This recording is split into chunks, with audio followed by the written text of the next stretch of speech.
Қайырлы күн, құрметті көрермен. Әлемнің сан қырлы бояуын көріп, халықтар арасындағы көпір бола алатын тұлғалармен өздеріңізді қауыштыратын полиглот жобасының кезекті жарияланымын назарларыңызға ұсынамыз. Бүгінгі жобамыздың қонағы Қазбілім ұлттық лицейінің 10 сынып оқушысы Шайтмахмет Дінмұхамед. Қош келдіңіз. Алғашқы қояр сұрағым, қай тілдерде еркін сөйлей аласыз? Еркін тілде үш тілде сөйлей аламын. Қазақ, орыс, ағылшын. Жақсы, ең алғаш үйренген шет тіліңіз? Ең алғашқы үйренген шет тілім дегенде мен үшін ол ағылшын тілі, өйткені мен бала кезінен бастап екі тілде де сөйледім. Ағылшын тілін не деген қызығушылығыңыз қай уақытта басталды? Негізі мен 7-8 сыныпта бастап оқып бастадым. Негізі менің әкем менімен бірге айналысты кезінде. Ол менімен ағылшынша сөйлеп, сол мен тартты сол. Әкеңіз бастады, қызығушылығыңызды? Жақсы. Жақсы, Димаш, тіл үйренудегі өзіңіз қолданып жүрген әдіспен бөліссеңіз. Бірнеше әдісті қолдандым, негізі ағылшын тілін үйренгенше толықтай. Бірінші ол мен сөздерді оқыдым, грамматика. Сол себептен мысалы мен екі сөзді көргім келген. Жақсы, қандай әдістер бар тағы? Қандай кеңес бере аласыз? Кеңес бергенде әрбір адам индивидуально істеу керек қой, өйткені әрбір адам индивид болған соң олар өзіне арнайы әдісті істеу керек. Жеке өзінің әдісі болады әр адам, жақсы. Жақсы, Димаш, ағылшын деңгейіңізді әрмен қарай жоғарылатуға, көтермелеуге мектептің үлесі бар ма? Негізі бар.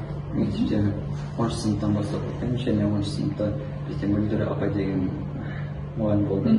Сол бізді негізі аз көтеруге көмектесті. Сонымен ғана емес, Лианаға да көмектесті. Ол бізге эссен структурасын көрсетті, және сонымен бірге біздің спикингімізді көтеруге көмектесті. Жақсы.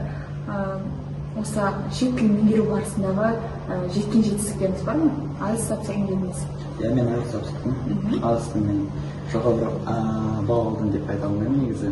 Алты әдіс ол Б2 болса да, ол С1-ге жетпейді. Орта деңгейлік балл десе? Орта деңгейлік дегенде, орта деңгейліктен жоғары. Негізі жақсы көрсеткіш. Жақсы, 6-5 бұл жоғары көрсеткіш деп айта аламыз. Болашақта қай деңгейде өскіңіз келеді? Негізі менің арманым 8-0 алу, өйткені 8-0 менің ойымша бұл ағылшын сондай үлкен көрсеткіш. Шет тілін меңгеру сіздің дүниетанымыңызға қалай әсер етті? Көзқарасыңыз өзгерді ме?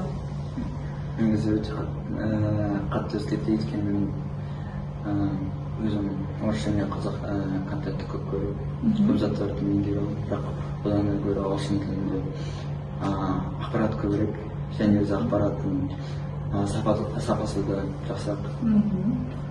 Ғылымға жол ашатын көпір деп айта аламыз, ағылшын тілі? Ағылшын тілі тілсіз кәдісіз ешқайда болмайды. Жақсы. Болашақ мамандығыңыздың осы ағылшын тіліне қатысы бар ма? Негізі бар, өте үлкен қатысы бар. Өйткені мен халықаралық қатынастарға түсем деп ойлаймын, қабыты тапсырғаннан кейін. Және сол тіл арқылы халықаралық қатынастар өтеді. Жақсы. Бір елмен бір елдің арасындағы көпір болу керек дейсіз ба? Жақсы. Осы сөйлеу барысында бір тілді бір тілмен шатастырып алатын кездеріңіз бола ма? Негізі болады, өйткені сен мысалы бір тақырыпты қазақша жақсырақ білсең, мысалы бір тақырыпты ағылшынша жақсырақ білсең, сен ауысасың кейде өзің. Шатасып кетесің? Шатасып кетесің, немесе өзің сезбей ауысасың. Жақсы. Тілді меңгеру барысындағы қызықты сәттеріңіз басыңызға келген? Мен негізі бір шетелде болдым. Қай елде? Бельгияда. Сол Бельгияда болғанда олар французша сөйлейді ғой, және мен сол кезде кішкене француз тілді үйренгім келді. Сол біз аттракционға барғанда мен жақта тұрған адамға рахмет орнына сильвупле дедім. Ол менің атым деп аударылады, сол қате болды мен жақта. Сондай қызықты сәттер болды дейсіз ба? Жақсы. Ағылшынды тәжірибеде қолданған сәттеріңіз болды ма? Мысалы, шетелдік кісілермен ағылшынша сөйлеп? Негізі сол Бельгиямен бірге мен басқа бір мемлекетке бардым, ол Нидерланды. Нидерландта бәрі ағылшынша жақсы сөйлейді, және сол мен бір дүкенге бардым сұрауға константаралық үшін. сол концтабар алғанда бір өте мәдениетті түрік адаммен кездесті. Менімен ағылшын сөйлеп, басқа бір кәрі адаммен сөйледі. Ол түрікше және ағылшын біледі. Сонымен бірге ол нидерландша білді. Мен өзім онымен сөйлеп, ол маған бәрін көрсетіп айтып берді. Бір-біріңізді жақсы түсіне білсер, иә? Иә, түсіндік. Сонымен бірге біз мысалы ол сол кәрі кісімен сөйлескенде оған айтты, сен білмейсің бе қаламдар қайда сатылады деп.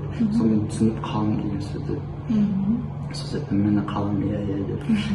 Жақсы, қызықты сондай сәттер болды дейсіз ғой сонымен. Жақсы, Димаш, болашақта қай тілдерді меңгергіңіз келеді? Негізі мен болашақта жапон және испан тілдерінде оқығым келеді. Неліктен? Жапон тілді өйткені маған олардың мәдениеті ұнайды, ал испан тілі өйткені маған өте сондай пайдалы тілі және сол тілде контент саны көбірек кейде мысалы ағылшын тілімен қарағанда. Жақсы, қай бағытта контент көбірек? Ғылыми бағытта ма? Білімге қатысты ма? Білімге қатысты емес, өзі испан тілінде көп адамдар сөйлеген соң, мысалы интернетте көп контент бар, әртүрлі ақпараттарды көп, мысалы әртүрлі посттарды шығады испан тілінде. Сонымен бірге өте қызықты әдебиет мысалы шығады испан тілінде. Жақсы, Димаш, Хакім Абайдың 180 жылдығына орай өзіңіз білетін тілдерде бір үзінді келтірсеңіз. Мен Абай Құнанбаевтың ғылым таппай мақтанба өлеңін ағылшынша білем және кез сіздерге айтам. Do not boast if you lack true knowledge. Don't fall for false and empty praise. Seek science, honor, smartness, and conscience. This will serve you all your days. Жолыңызға қатысқаныңызға рахмет, Димаш. Ана тілің арым бол, ұятым болып тұр бетте. Өзге тілдің бәрін біл, өз тіліңді құрметте. Қош сау болыңыз, көрейік.